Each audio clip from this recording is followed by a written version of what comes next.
بسم اللہ الرحمن الرحیم الحمد لأہلہ والصلاة علی اہلہا اما بعد۔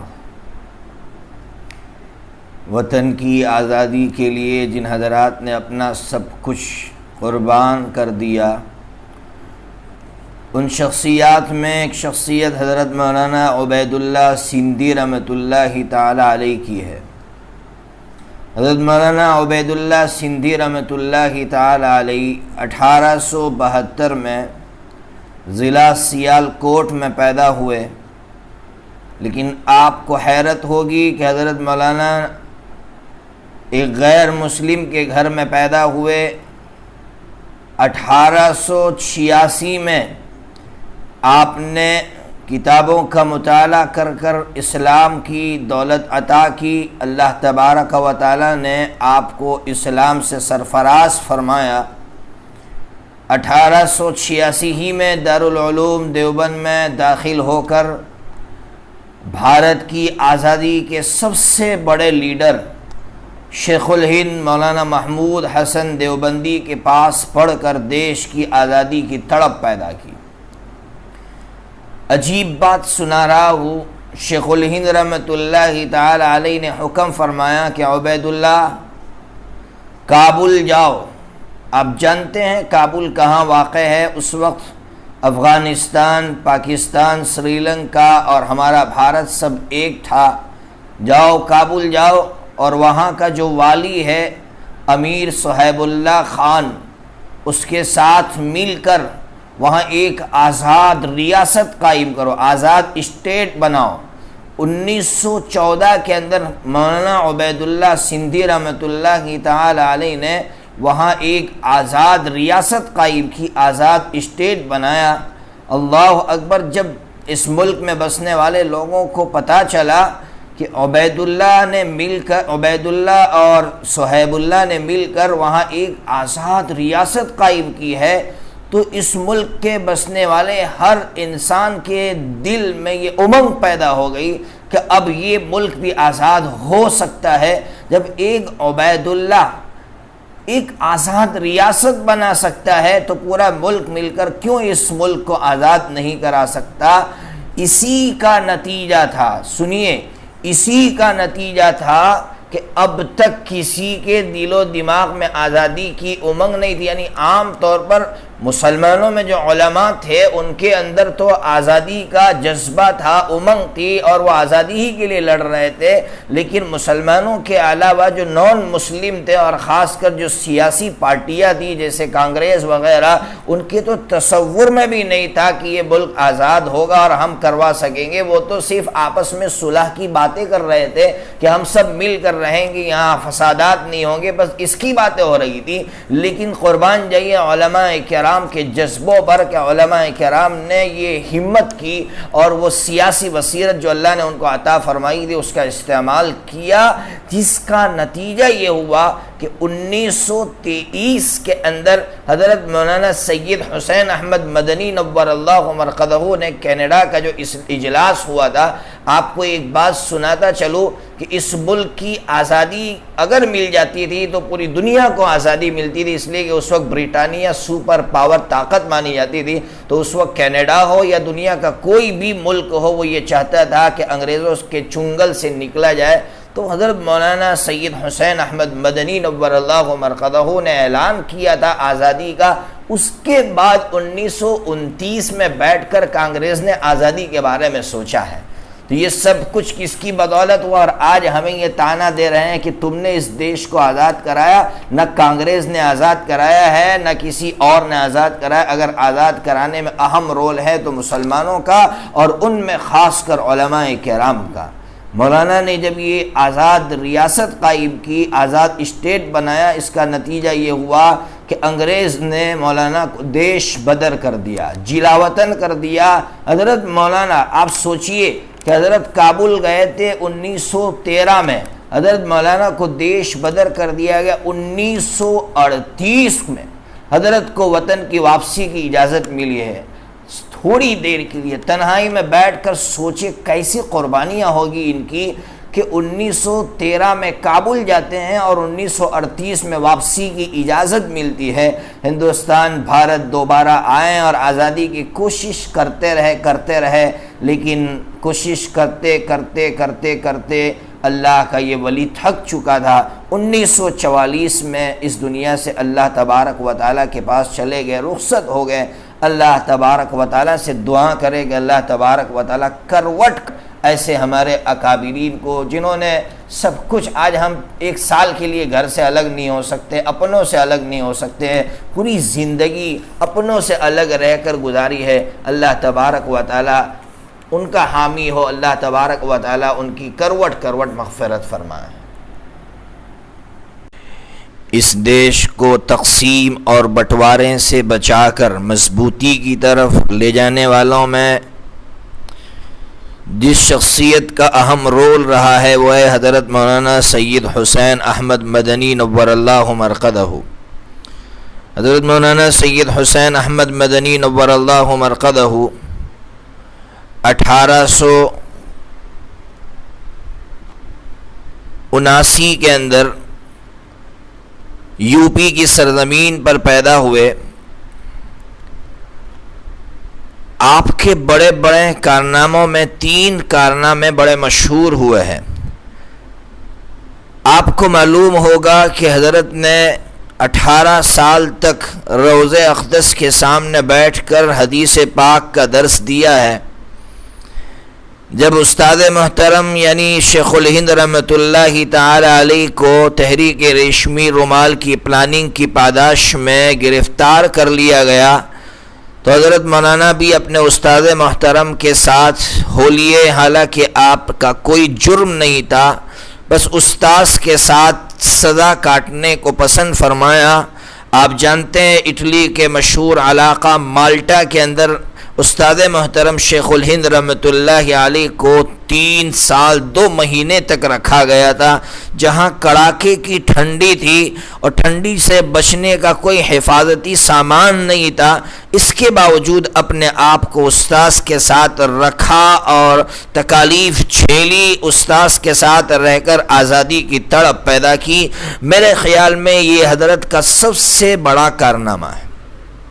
حضرت کا دوسرا بڑا کارنامہ مقدمہ کراچی ہے۔ حضرت جب مالٹا سے واپس آئے تو حضرت کے سامنے 2 راستے تھے۔ ایک راستہ تھا کہ حضرت مدینہ منورہ واپس چلے جاتے ہیں اور سکون اور شانتی کے ساتھ وہاں حدیث کا درس دیتے، لیکن چونکہ حضرت کی صحبت میں رہ کر، استاد محترم کی صحبت میں رہ کر آزادی کی تڑپ اپنے اندر پیدا کی تھی، اس لیے اس ملک میں واپس آئے اور اس ملک میں رہ کر جو ہے مسلسل کوشش کرتے رہیں، اور ایک وقت آیا کہ حضرت نے کھل کر یہ فتویٰ دیا کہ انگریز کی فوج میں بھرتی ہونا حرام ہے۔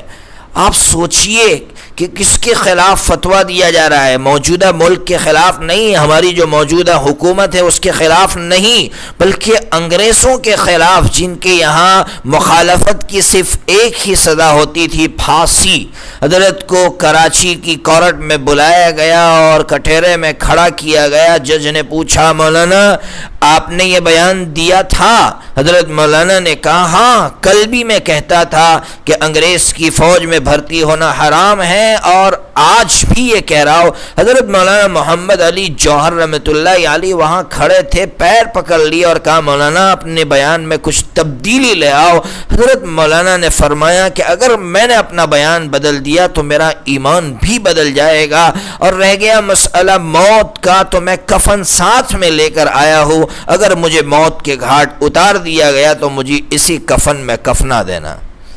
آپ سوچئے کہ اس وقت جو سزا سنائی گئی وہ تو 2 سال جو ہے قید با مشقت کی سزا سنائی گئی، لیکن کتنی بڑی قربانی ہے، اور کیسے دیوانے لوگ تھے، کیسے مجنون لوگ تھے کہ اپنے آپ کو اور اپنی جانوں کو ہتھیلی پر رکھ کر انہوں نے دیش کی آزادی کے لیے جگہ جگہ چکر لگایا ہے۔ آپ کا تیسرا جو سب سے بڑا کارنامہ ہے وہ یہ ہے کہ اس ملک کی تقسیم کو آپ پسند نہیں فرماتے تھے، اور آپ نے ملک کے الگ الگ خطے میں جا کر یہ آواز لگائی کہ ہم نے ان مدارس کو اپنے خون جگر سے سینچا ہے، یہ مساجد، یہ مراکز، یہ خانقاہیں اگر ہم اس ملک کو چھوڑ کر چلے گئے تو یہ مسجدیں استبل بنا دی جائے گی، یہ مدارس یونیورسٹیاں بنا دی جائے گی، یا مندروں میں تبدیل ہو جائے گی، معلوم نہیں کیا ہوگا۔ اور اگر ہم چلے گئے، کچھ مسلمان یہاں رہ گئے تو وہ دوسروں کے رحم و کرم پر جئیں گے۔ لیکن مولانا کی آواز کو کچھ لوگوں نے سنا، اکثریت مولانا کی آواز سننے کے لیے تیار نہیں تھی۔ آخر ملک کی تقسیم ہوئی۔ مولانا ہمیشہ کہتے رہے کہ اس ملک کو تقسیم کرنے والے اگر پاکستان مانگنے والے مجرم تھے تو ان سے بڑے مجرم اس ملک میں تقسیم کرنے والے یعنی پاکستان دینے والے تھے۔ بہرحال ملک کی تقسیم تو ہوئی، لیکن باطل کی جو سب سے بڑی سازش تھی جو میں سنانا چاہتا ہوں وہ یہ تھی کہ یو پی کا علاقہ اور دہلی کا علاقہ جہاں مسلمانوں کے مراکز تھے، دارالعلوم دیوبند تھا اور تبلیغی مرکز تھا، جو ہے یہ مظاہر العلوم تھا، ندوۃ العلماء تھا، بڑے بڑے مدارس اور یونیورسٹیاں تھی، خاص کر جامعہ اسلامیہ ملیہ جو کانٹوں کی طرح چپتی تھی انگریزوں باطل کو، اور خاص کر اس ملک میں جو فرقہ پرست لوگ تھے ان کو، تو ان کی سازش یہ تھی کہ جب بٹوارا ہو تو یہاں کے لوگ، دہلی کے لوگ اور یو پی کے لوگ بھی یہ ملک چھوڑ کر چلے جائے تاکہ یہ بڑے بڑے ادارے ہمارے ہاتھ میں آئے۔ حضرت مولانا نے ان کی سازشوں کو سمجھ لیا تھا، اس لیے سہارنپور کی بارڈر پر دیوار بن کر کھڑے ہو گئے تھے اور ایک ایک کو چیخ چیخ کر کہہ رہے تھے مت چھوڑ کر جاؤ ان اداروں کو، مت چھوڑ کر جاؤ ان مسجدوں کو، ان خانقاہوں کو۔ حتیٰ کہ سہارنپور کے جو علاقے کے بڑے بڑے دو بزرگ تھے، شاہ عبد القادر رائے پوری رحمۃ اللہ علیہ اور شیخ زکریا نور اللہ مرقدہ، حضرت نے ان دونوں کی دھارس باندھی، ہمت دلائی اور یہ کہا کہ اگر آپ یہاں سے چلے گئے تو کیا ہوگا مسلمانوں کا۔ شاید آپ کو معلوم ہوگا کہ مولانا شاہ عبد القادر رائے پوری تو اپنا بستر باندھ چکے تھے پاکستان جانے کے لیے، لیکن حضرت نے جب ہمت دلائی تو انہوں نے بھی اپنا بستر کھول دیا، اور حضرت نے وہ تاریخی جملہ ارشاد فرمایا کہ میرے بھائیوں، میرا بھائی مجھے مدینہ منورہ سے مسلسل خطوط لکھ رہا ہے اور مجھ سے کہہ رہا ہے آ جاؤ، جب ملک آزاد ہو گیا، جو تمہاری کوشش تھی اس کوشش میں تم کامیاب ہو گئے ہو تو آ جاؤ مدینہ منورہ اور یہاں شانتی کے ساتھ درس دیتے رہو حدیث کا۔ حضرت مولانا نے جواباً فرمایا کہ میں اس ملک کے مسلمانوں کو بے سر و سامانی کی حالت میں چھوڑ کر وہاں نہیں آ سکتا ہوں۔ بالآخر یہ مجاہد، یہ ہمدرد، یہ اپنے لیے اپنا سب کچھ قربان کرنے والا جو ہے اس دیش کو آزاد کرا کر 1957 میں چین کی نیند سو گیا۔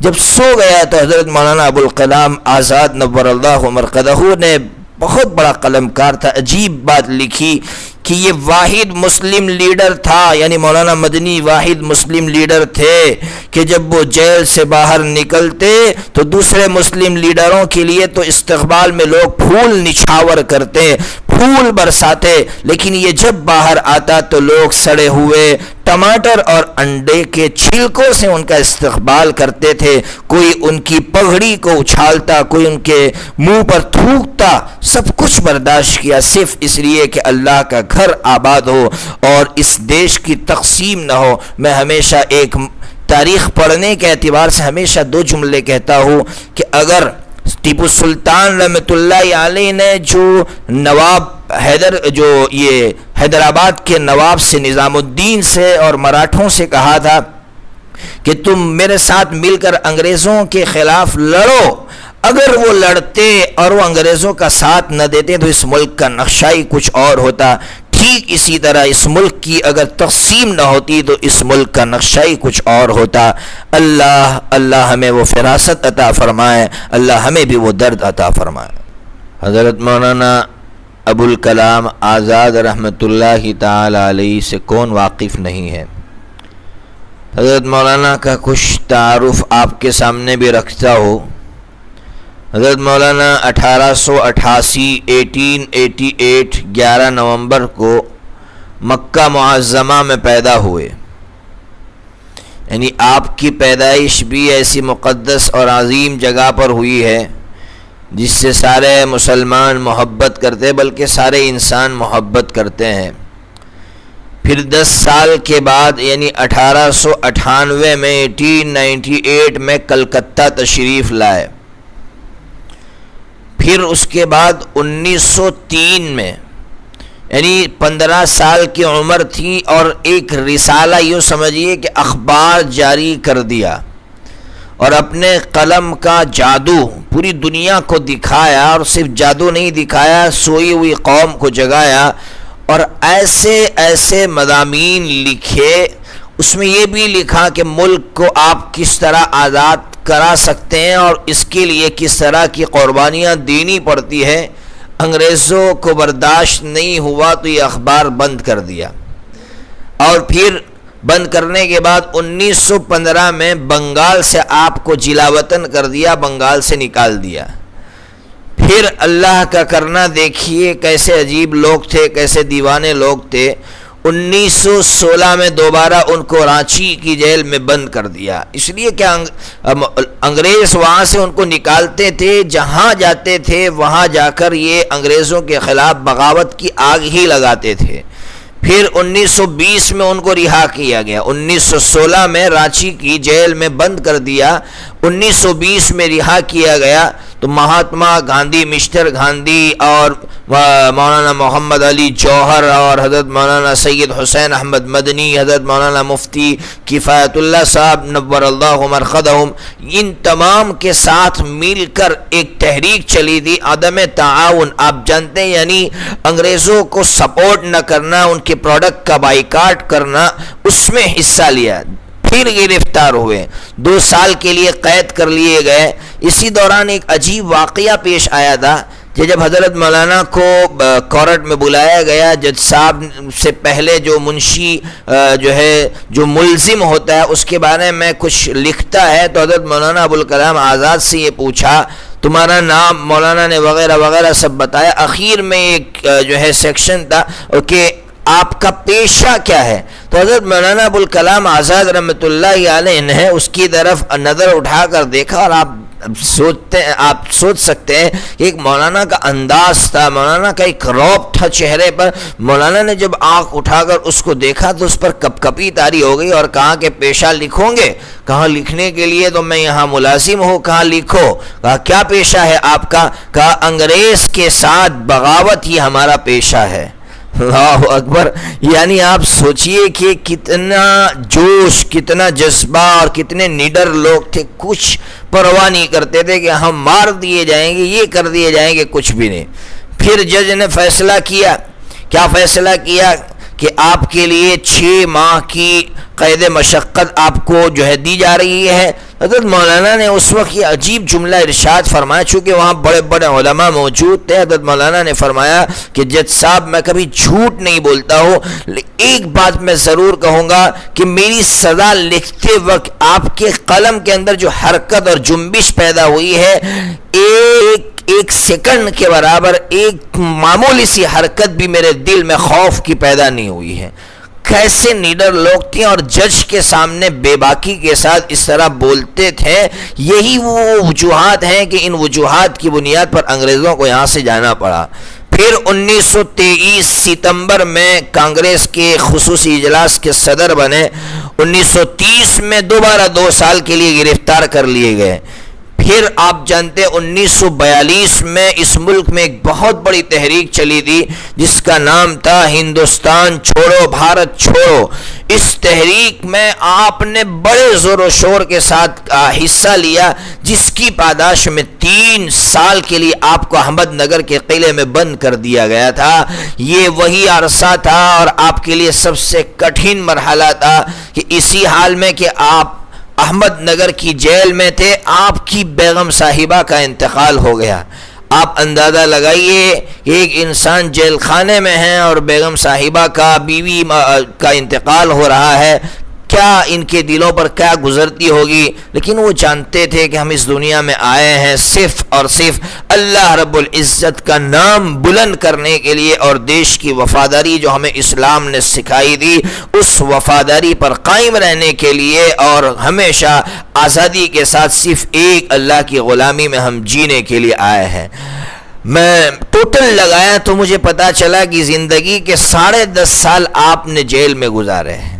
یہ وہ شخصیت ہیں جو حضرت مولانا سید حسین احمد مدنی رحمۃ اللہ تعالی علیہ، حضرت مفتی کفایت اللہ صاحب، حضرت مولانا حفظ الرحمان سیوہاروی رحمۃ اللہ علیہ، ان تمام کے ساتھ یہی آواز لگاتی رہی کہ ہم اس ملک کی تقسیم کو کبھی قبول نہیں کر سکتے۔ آپ کا وہ تاریخی خطاب جو آپ نے دہلی کی جامع مسجد سے دیا تھا آج بھی لوگوں کے کانوں میں گونج رہا ہے۔ اللہ تبارک و تعالی ایسی شخصیات دوبارہ پیدا کریں اور ان کا نعم البدل ہمیں عطا فرمائے۔ پنڈت نہرو جیسے نے کہا تھا کہ مولانا آزاد جیسی شخصیت کا دوبارہ پیدا ہونا ممکن نہیں، لیکن میرے اللہ کے لیے کوئی چیز ناممکن نہیں ہے، سب کچھ ممکن ہے۔ 5 لاکھ لوگوں نے آپ کی جنازے میں شرکت کی تھی۔ کہا جاتا ہے کہ اس ملک کا سب سے بڑا جنازہ تھا، سب سے زیادہ لوگ سب سے پہلے ہندوستان میں، اس بھارت میں اگر کسی کے جنازے میں شریک ہوئے تھے تو مولانا ابوالکلام آزاد کی شخصیت تھی۔ اللہ تبارک و تعالی مولانا جیسی فراست، مولانا جیسا جو ہے ہمیں حوصلہ عطا فرمائے۔ 21ویں صدی عیسوی جن ممتاز ترین اور بڑے رتبے کے حامل لوگوں پر فخر اور گرو کر سکتی ہے، ان میں سے ایک دیش پریمی، بلکہ یوں کہیے کہ دیش کی آزادی کے لیے لشکر تیار کرنے والا ایک ایسا شخص جسے لوگ خانقاہ کا شخص سمجھتے ہیں، لیکن لوگوں کے ہوش اڑ گئے جب اسی خانقاہ میں بیٹھے ہوئے درویش نے کمان سنبھالی اور ایک لشکر تیار کیا 1857 کی جنگ کے لیے، جس جنگ کو انگریز نے غدر یعنی دھوکے کا نام دیا تھا۔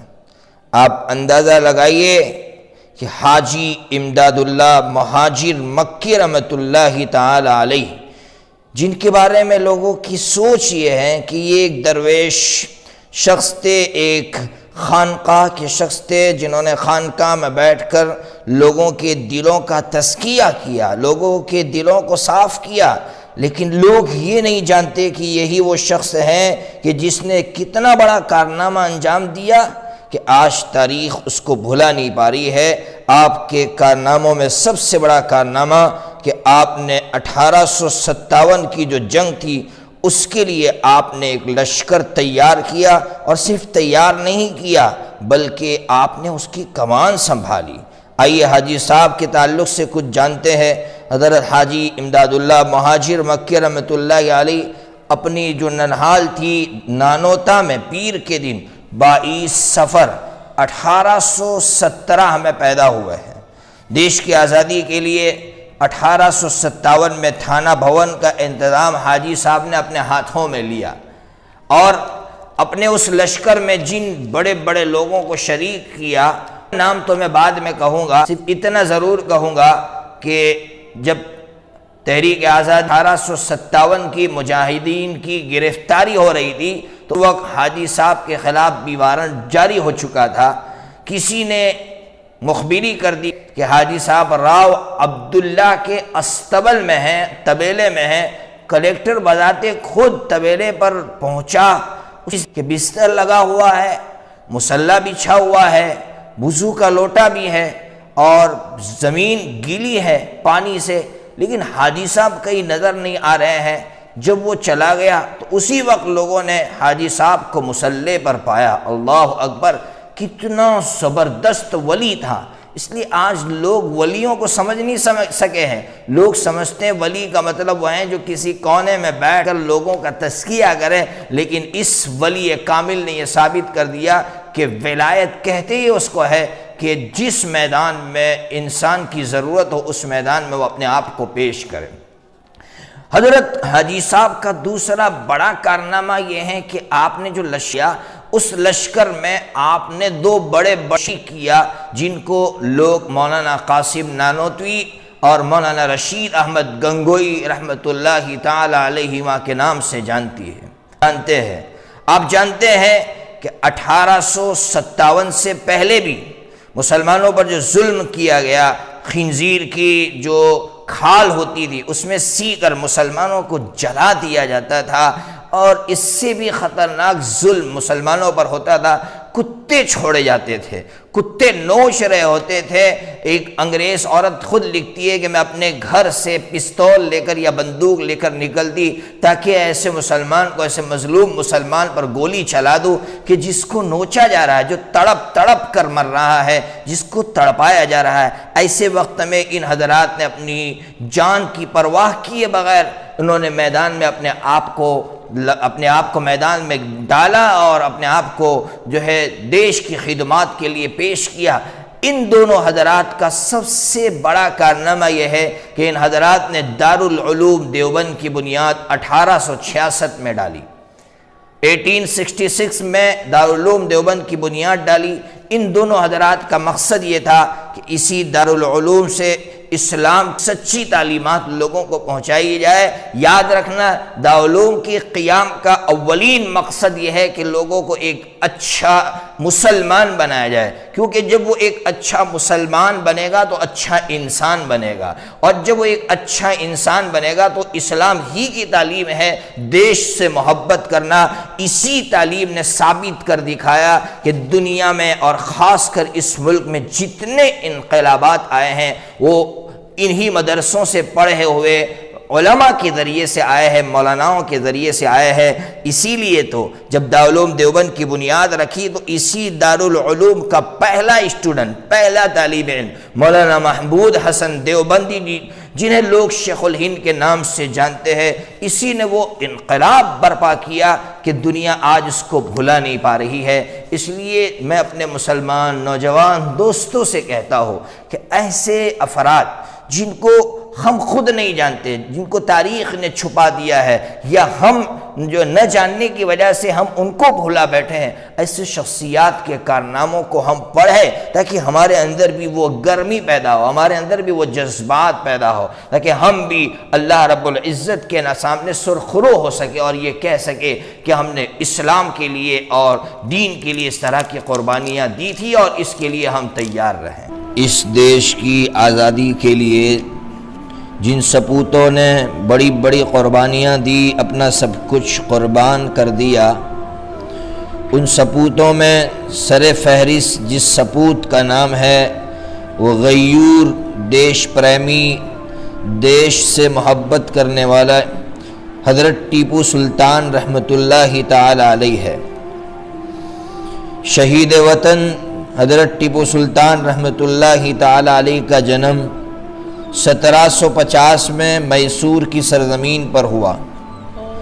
بچپن ہی سے دیش کی محبت ان کی رگ رگ میں رچائی بسائی گئی تھی، اسی لیے حکومت سنبھالتے ہی انگریز سے دشمنی کے لیے کمر کس لی، اور انگریز سے مقابلے کے لیے سب سے بڑا کارنامہ آپ نے یہ انجام دیا کہ اس دیش کے جتنے حکمران تھے جو آپس میں بٹے ہوئے تھے ان کو ایک کیا۔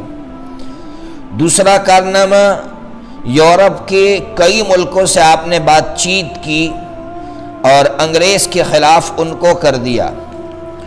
تیسرا بڑا کارنامہ، انگریزوں کی بنائی ہوئی جو چیزیں تھی، انگریزوں کا جو پروڈکٹ تھا، اس پر پابندی لگا دی۔ آپ اندازہ لگائیے، جب انگریز کی بنائی ہوئی چیزوں پر پابندی لگا دی اور دیش کے بزنس کو، دیش کی تجارت کو ترقی مل گئی، تو ٹیپو سلطان رحمۃ اللہ علیہ انگریز کے لیے کانٹا بن گئے۔ اس لیے، اور دوسرا آپ کا چوتھا کارنامہ سمجھیے، ٹیپو سلطان رحمۃ اللہ علیہ کا سب سے بڑا کارنامہ میں سمجھتا ہوں کہ ریاست میسور کی جو اکثریت تھی، جو ہندو آبادی تھی، غریبی، جہالت اور ذلت میں زندگی گزار رہی تھی، ہندو جو بڑے بڑے خاندان تھے ان میں ان لوگوں کو برابری کا درجہ نہیں دیا جا رہا تھا، ان کو ہمیشہ ذلیل سمجھا جا رہا تھا، ان کو الگ کر دیا گیا تھا، حضرت ٹیپو سلطان رحمۃ اللہ علیہ نے ایسے کمزوروں کو جب برابری کا درجہ دیا تو یہی پل ہو کر لگے انگریزوں کے ٹیپو سلطان کے ان کارناموں کی وجہ سے، جس کی وجہ سے حضرت ٹیپو رحمۃ اللہ علیہ کے وزیر کو خرید کر ٹیپو سلطان رحمۃ اللہ کی شہادت کا وہ المناک واقعہ، وہ افسوسناک واقعہ پیش آیا۔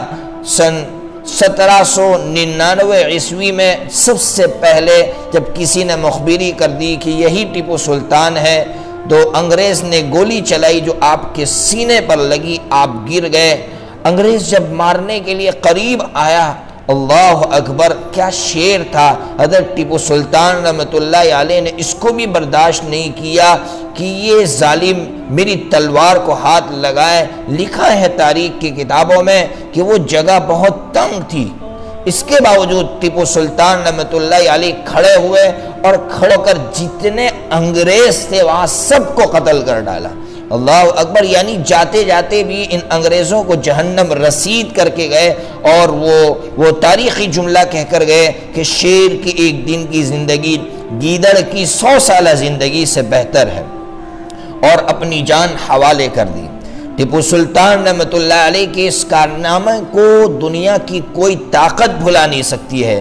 آج وہ لوگ جو فرقہ پرست ہیں، جو دیش کا ٹکڑا کرنا چاہتے ہیں، وہ لوگ یہ چاہ رہے ہیں کہ حضرت ٹیپو سلطان رحمۃ اللہ علیہ کو تاریخ کے پنوں سے نکال دیا جائے اور ان کے خلاف زہر اگلا جائے، لیکن اللہ رب العزت بڑوں کی قربانیوں کو، دیش کے لیے دینے والے کی قربانیوں کو کبھی بھی بھلاتا نہیں ہے۔ اس لیے تاریخ کے پنے آج بھی محفوظ ہے، اس کو مٹانا ناممکن ہے۔ حضرت ٹیپو سلطان رحمۃ اللہ علیہ کو جس عنوان سے بدنام کیا جاتا ہے، اس میں ایک عنوان یہ ہے کہ وہ ہندوؤں کے ساتھ بہت زیادہ کٹر تھے، تشدد کا معاملہ برتتے تھے۔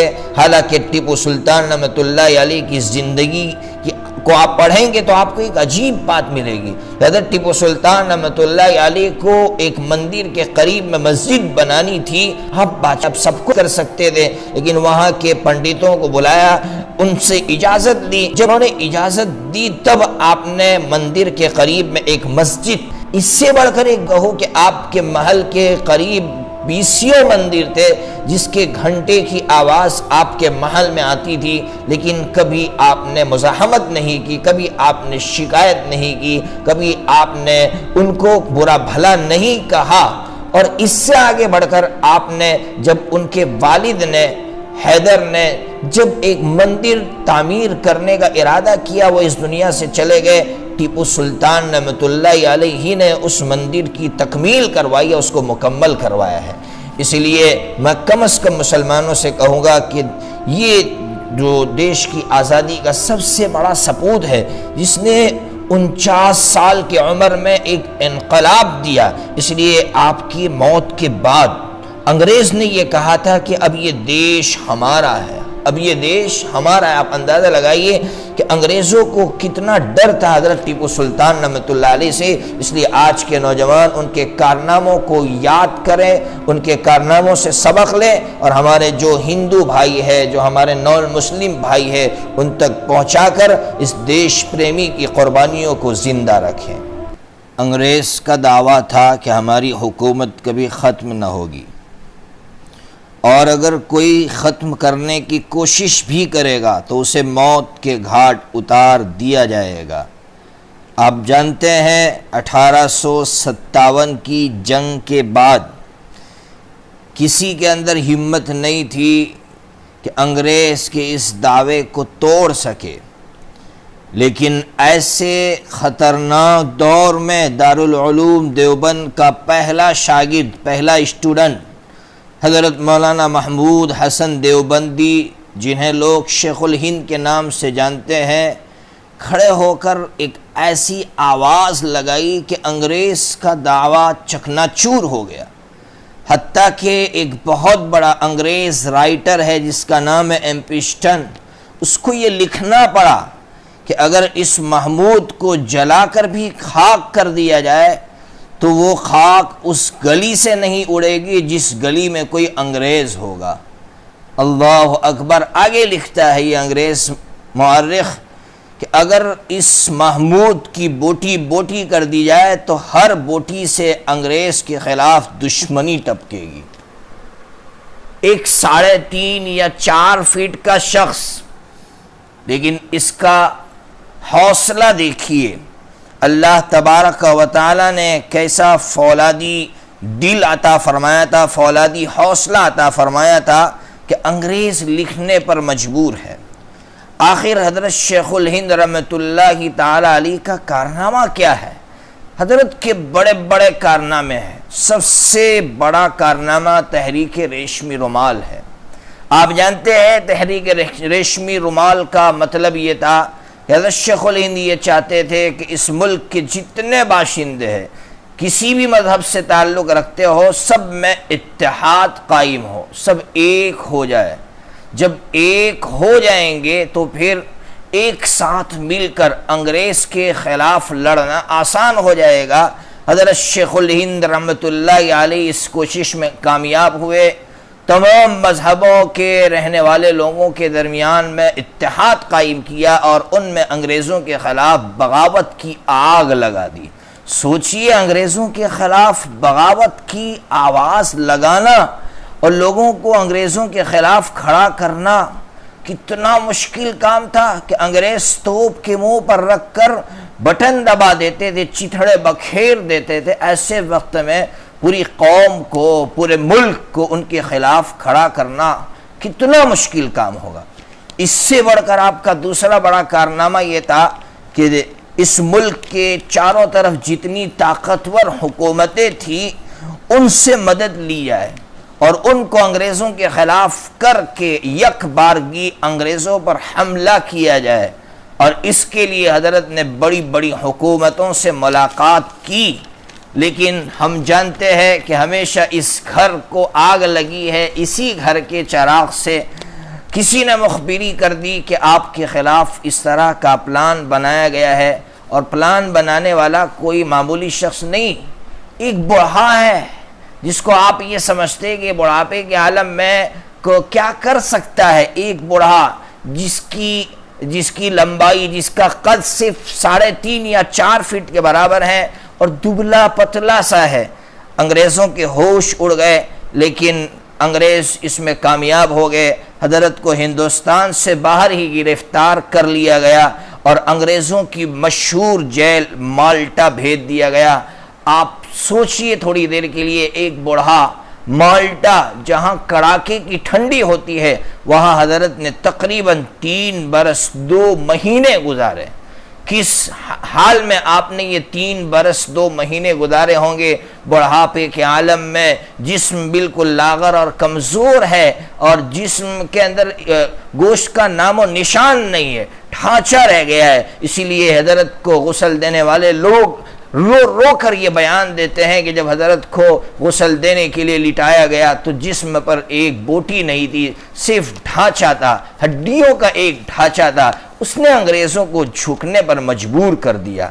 جب حضرت وہاں سے واپس آئے اور 8 جون کو بمبئی پہنچے ہیں، آپ شاید پریشان ہوں گے۔ مسٹر گاندھی جن کو پریچت کروایا، جن کو لوگوں میں متعارف کروایا، ان کی پہچان کروائی تھی شیخ الہند رحمۃ اللہ علیہ نے، وہ اور حضرت کا مقصد یہ تھا کہ اس کو لوگ جب بڑا بنائیں گے تو ہندو مسلم میں اتحاد پیدا ہوگا۔ یہ استقبال کے لیے بمبئی بندرگاہ پر پہنچتے ہیں، حضرت کا استقبال ہوتا ہے، حضرت یہاں تشریف لاتے ہیں، بالکل کمزور ہو چکے ہیں، لیکن جب حضرت کو خبر ملتی ہے کہ انگریزوں کے خلاف ایک آواز لگی ہے کہ ہم انگریزوں کے پروڈکٹ کا بائیکاٹ کریں گے، انگریزوں کی بنائی ہوئی چیزوں کو ہم استعمال نہیں کریں گے، تو علی گڑھ مسلم یونیورسٹی اس کے لیے تیار نہیں ہوئی۔ جب تیار نہیں ہوئے تو وہاں کے پڑھنے والے کچھ اسٹوڈنٹس اور حضرت مولانا محمد علی جوہر الگ ہو گئے، حضرت مولانا شوکت علی گوہر الگ ہو گئے،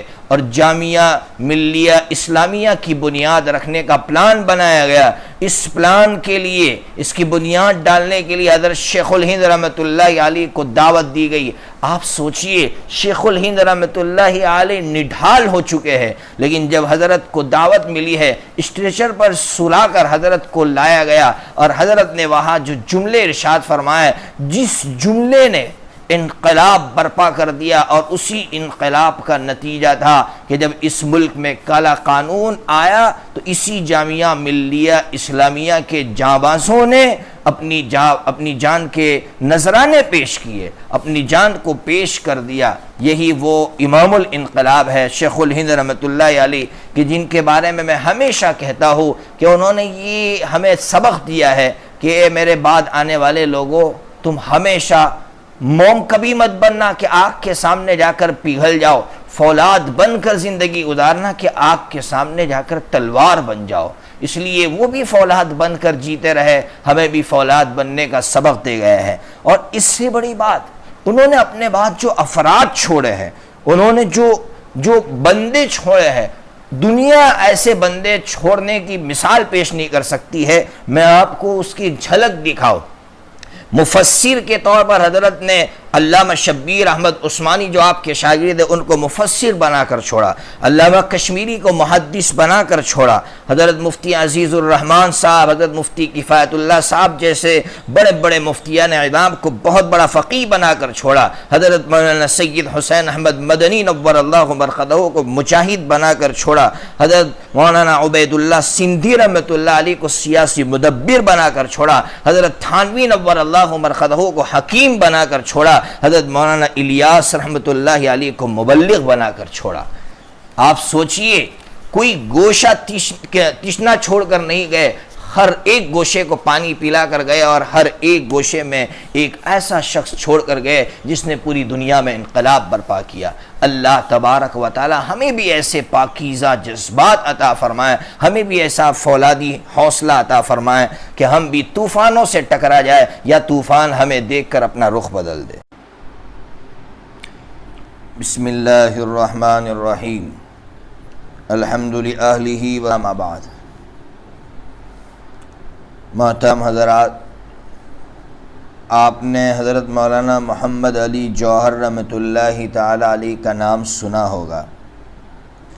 حضرت مولانا باقاعدہ اصطلاحی عالم نہیں تھے، یعنی جس طرح ایک بچہ 9 سال تک کسی استاذ کے سامنے گھٹنے ٹیکتا ہے اور پھر وہاں آخری سال میں حدیث کو سند کے ساتھ پڑھ کر ایک سند حاصل کرتا ہے جسے لوگ مولانا اور عالم کہتے ہیں، تو مولانا محمد علی جوہر اصطلاحی عالم نہیں تھے، لیکن اس کے باوجود آپ کو مولانا کہا جاتا تھا۔ کیوں کہا جاتا تھا، اس کی ایک وجہ ہے، کبھی موقع ملا تو میں آپ کو سمجھاؤں گا۔